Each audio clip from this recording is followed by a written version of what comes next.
جزاک اللہ خیر. اب میں دعوت دیتا ہوں رئیس عبدالرحیم کو. آپ آئیں اور اپنے نمائندگی کی وضاحت کریں.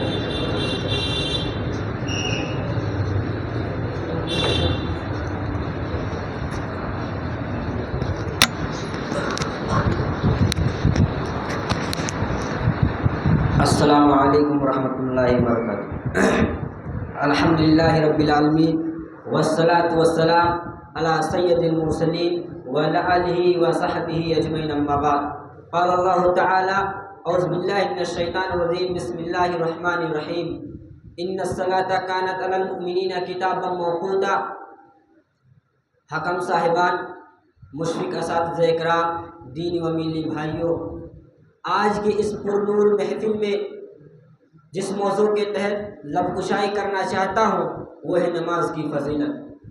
میرے بھائیوں، آپ سب جانتے ہیں کہ اسلام کی بنیاد 5 چیزوں پر قائم ہے.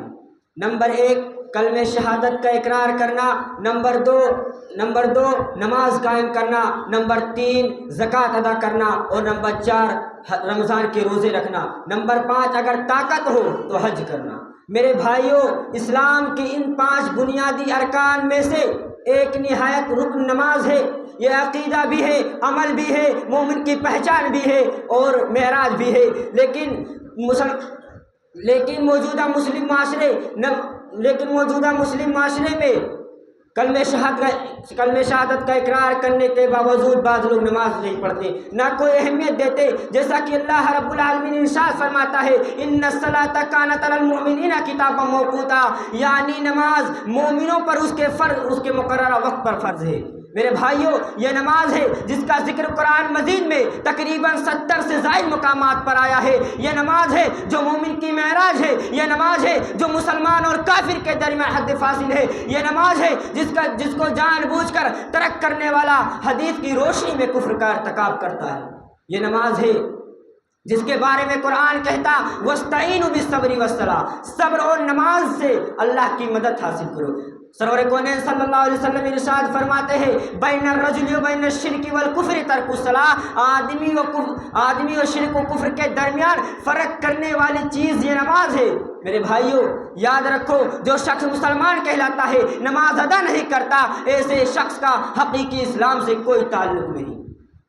اس لیے کہ پورے قرآن پاک میں کہیں بھی یہ بات نہیں کہی گئی کہ صرف ایمان انسان کی نجات کے لیے کافی ہے، بلکہ اللہ رب العالمین نے اس کا الٹا کہا کہ جب جہنمیوں سے پوچھا جائے گا ما سلککم فی سقر، تمہیں کس جرم کی پاداش میں جہنم کی سزا مل رہی ہے، تو کہے گا لم نکن من المصلین، ہم نماز نہیں پڑھتے تھے. میرے بھائیوں، ہم نماز نہیں پڑھتے تھے. حتیٰ کہ محمد صلی اللہ علیہ وسلم نے ارشاد فرمایا نماز اتنا اہم فریضہ ہے کہ اگر کھڑے ہونے کی طاقت نہ ہو تو بیٹھ کر نماز ادا کرو، اگر بیٹھنے کی طاقت نہ ہو تو لیٹ کر اشارے کے ساتھ نماز پڑھو.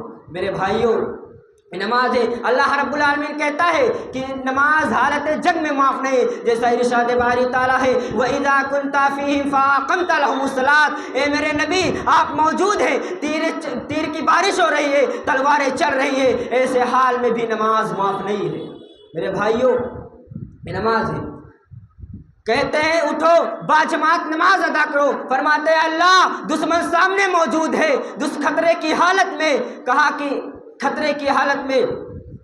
نماز ادا کرو. کہا اللہ دشمن سامنے ہے خطرے کی حالت میں. کہا کہ آدھی فوج دشمن کے مقابلے میں کھڑی ہو جائے، آدھی فوج رب العالمین کی بارگاہ میں کھڑی ہو جائے، ایسے حال میں بھی نماز معاف نہیں. میرے بھائیوں، افسوس آج مسجد میں اذانیں ہوتی ہے، مؤذن پکارتا ہے، لیکن ہم نماز میں غائب ہیں. میرے بھائیوں، کبھی اس قدر نماز سے لگاؤ تھا کہ حضرت خبیب رضی اللہ تعالیٰ عنہ کو جب سولی پر لٹکایا جانے لگا تو انہوں نے تمنا ظاہر کی کہ مجھے نماز ادا کرنے دو. میرے بھائیوں، انہوں نے تمنا ظاہر کی کہ مجھے نماز ادا. وہ خبیب چند منٹ کے مہمان ہیں، اس دنیا سے دوسری دنیا کی طرف پہنچنے والے ہیں، لیکن یاد خدا کا نظارہ تھا کہ وہ سولی کے سائے میں نماز ادا کر رہے ہیں. لیکن آج ہمارا حال یہ ہے کہ مؤذن پکارتا ہے، ہم اپنے گھروں میں ٹیلی ویژن میں مشغول رہتے ہیں، اپنے کاج میں مصروف رہتے ہیں، ہاتھوں کے اندر طاقت، پیروں کے اندر توانائی،